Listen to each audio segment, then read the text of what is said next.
It is our expectation that as we visit together, that we will be able to lure you into the vortex. And that is really the most powerful and valuable thing that we can assist you with.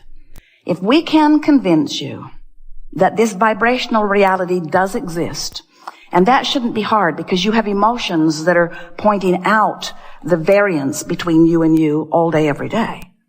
If you will feel the difference between fixating on something that you appreciate and staying there long enough that you feel yourself breathing it in completely, and then fixating on something that you are complaining about or condemning and feeling the interesting difference in the life-giving quality and the sucking the life right out of you quality of your focus, you can show yourself that these two aspects of you do exist. And then, once we have convinced you that you have this vibrational relationship and that your emotions are the indicator of how you're doing, then you can begin to look forward, or better said, feel forward into this vortex of creation. Once you believe, now the vortex takes you in frequently, and once inside this vortex frequently, you begin, and we know this is going to sound ethereal, it's going to sound new agey, it's going to sound religious, it's going to sound like another dog and pony show. When you get inside the vortex, you will have the gift of sight, the gift of hearing, the gift of seeing, smelling, tasting, touching. When you get into the vortex, when you get in there and have practiced the vibration of it long enough that it comes easy to you, we see you sometimes, you'll meditate for 10 or 15 minutes and release resistance in the process, which means you're in the vortex, but then you come out into your day and complain like you have been, so you spend most of your day practicing the out of the vortex vibration and very little bit of your day in the vortex practicing the in the vortex vibration. This Art of Allowing workshop is all about getting as close as you can to the vortex and trusting that in time, if you get close enough, often enough, the vortex will take you in, and as it takes you in often enough, you're going to begin to practice the vibration inside the vortex, which means your resistance will subside, and by law, everything that you have been asking for, all of which is in this vortex of creation, must manifest in your experience, where not only you, but others may see it. Now, it's important to know, and you know this already, those not in the vortex usually can't see what you're manifesting because their vibration is such. Haven't you ever just felt wonderful and somebody else just feels awful and you're looking pretty much at the same street on the same day in the same city? In other words, there are as many different worlds moving around here as there are moods and attitudes. Esther sat to meditate one day and fixated on the words ease and flow. Ease and flow. And she couldn't think about ease without thinking about ease.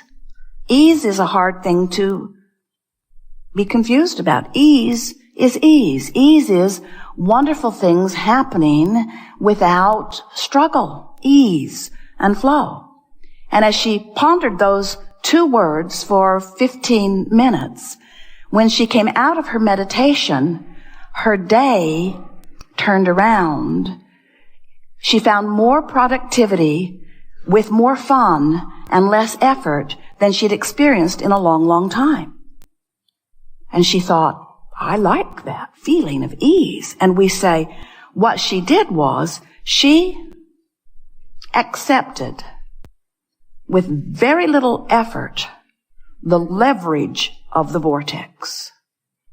When you care about getting in there, when you care about ease and flow, when you care about clarity, when you care about the way you feel, and you're willing to loosen your grip on the impropriety or the imperfection or the downright wrong behavior that you've been focused upon somewhere in your physical world, when you're willing to feel for alignment rather than sort out the problems longer, what you're going to discover is You have put enough into your vortex of creation to keep you happily busy for 20 or 30 lifetimes.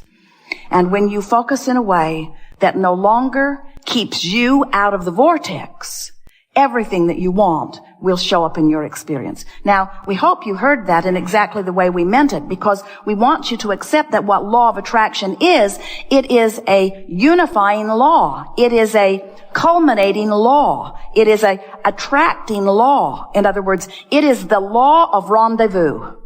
It is the law of rendezvous. So, if you've got a lot of ornery people in your life, the law of rendezvous is just showing you who you are. If people are stealing from you, the law of attraction, this rendezvousing law, is just showing you who you are. And you say, but wait, I would never steal from another. And we say, we're not saying that you're a thief, but you've got thief vibration going on.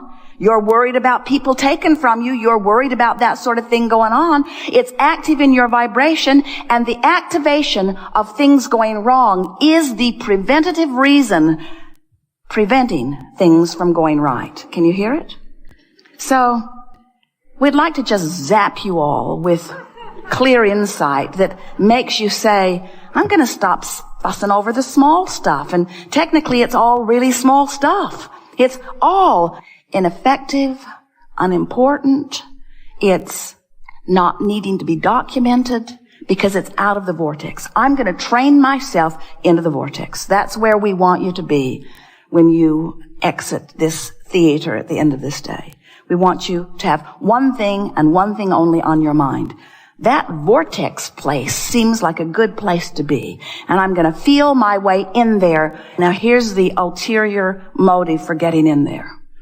I'm going to get in that vortex because I want to feel good.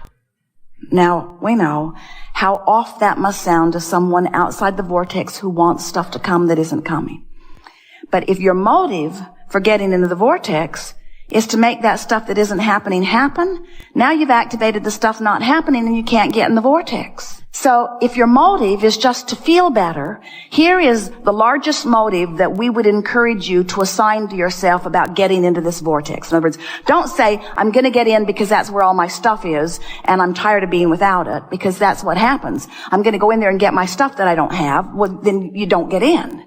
But if you say, I'm going to go in there because it feels good, now you can get in easily. And if then you begin saying, I'm going to stay in here often because it feels good, now you stay in there, and what happens is you then train your vibration into one that matches what you want. As you wait until you are inside the vortex, these are money and the law of attraction cards. So if you're outside the vortex and you're looking through these cards, achieving success is my natural birthright. Right.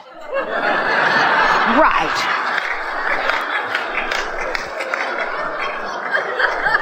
You know how it feels to be outside the vortex, affirming what you do want? It's like pouring salt in the wound. It's like saying, who writes this stuff? Who writes this stuff? They've got their head and their clouds are somewhere else, I'm sure. I am the attractor of my experience. Yeah, like that was my fault. Like that was my fault. I can deliberately choose to feel better now. Yeah, I can choose to feel better now. You see what we're getting at, don't you? So affirmations when you're not in the vortex backfire. Because it's like, have you ever had an argument with someone? The more they tell you how wrong you are, the more you dig in your heels about where you are, the more you hold to what your convictions are. And if you've been practicing an out-of-the-vortex conviction, and then you try to affirm its opposite from out of the vortex, all that happens is you just dig in. You just dig in harder. But if you dance your way in, if you meditate your way in, if you have a massage your way in, if you put your feet in the lake your way in, if you pet your cat, meditation is a very good way. If you feel your way in by reaching for thoughts that feel good, and now you're inside the vortex. You're in the vortex. You're in the vortex. You're breathing deeply. You're feeling good. You're in tune with who you really are. You're seeing your world through the eyes of Source. You're feeling your world through the eyes of Source. And you say, achieving success is my natural birthright. Achieving success is my natural birthright. Achieving success is my natural birthright. Now you want to read the other side of the card. In other words, when you're in the vortex, and then you affirm, or then you think about someone you love, or then you focus upon something that you want, what happens to you is you practice that successful vibration. And you're awake while you're doing it. You're practicing it. You're awake. And now you've set a new tone. Now what happens? Then you'll move into your day. And as you move into your day, you might have another reactive moment because there are tailings of how you thought the day before and how you thought the day before. Your law of attraction attitude or stance didn't turn around on a dime during the 15 minutes that you were in the vortex. But if you do it today and tomorrow and the next day, if you make it an important part of your day, what will happen is you will become aware of in the vortex thoughts and out of the vortex thoughts. And you'll catch yourself as you are moving through your day so that you will finally become a deliberate creator. That's what proactive attraction is. You become a deliberate creator because you offer your vibration on purpose rather than reacting to what's going on. And when that happens to you, you can hold your own no matter what. It does not matter what is swirling around you. Law of attraction will ferret out from the soup that is swirling around you only those things that are a vibrational match to what you have trained yourself to be. And really, how hard can it be to train yourself into vibrational alignment with the whole of you who is projecting it in this powerful, powerful way? Once you get the hang of this, once you care about feeling your way into the vortex, we offered a game to Esther and she had such fun with it. She loved that feeling of ease and flow so much. We encouraged her to start through the alphabet and choose a word that begins with A that feels in the vortex to her. And so from inside the vortex, it was easy. She said appreciation. And then just held the thought long enough that she received the feeling of complete alignment with her source. And then we said, choose a B word. And she said, bask, that's easy. Clarity, that's easy. Delicious, divine, that's easy. Energy, easy, ease, all easy. Fun, full, focus. Now from inside the vortex, focus. Ooh, focus is fun. Focus feels great if you're inside the vortex. If you're not in the vortex and you think focus, now it feels like harder work. So what you do, you get in the vortex and you're pretty sure you're in there and then play the alphabet game. In other words, it's so fun to find more in the vortex emotional words. Esther found if she would preface her search for the word with, I feel more. I feel moved. I feel magnificent. I feel joy. I feel happiness. As you want to feel and you reach for those words that you consciously acknowledge feel good to you, what happens is you're going to train yourself, you're going to train your vibration. You're going to train your point of attraction. You're going to train your point of attraction into everything that you've asked for. And then what happens is it has to start showing up. So then it gets easier and easier and easier. Because not only then are you proactive because you're deliberately going to the vortex that no one else can see, and you're deliberately reaching for a feeling that feels good only to you because you're in there all alone. In other words, you're deliberately doing it, but if you do it long enough, what begins to happen, and long enough, we only mean a day or two or 3 or 4, a week, a month. In other words, as you practice this for 15 or 20 minutes every day, you will train your vibration into a new point of attraction, and then you will begin experiencing a life that you can then react to. Wonderful life. In other words, isn't it great when there is someone lovable standing right before you who is so easy to love.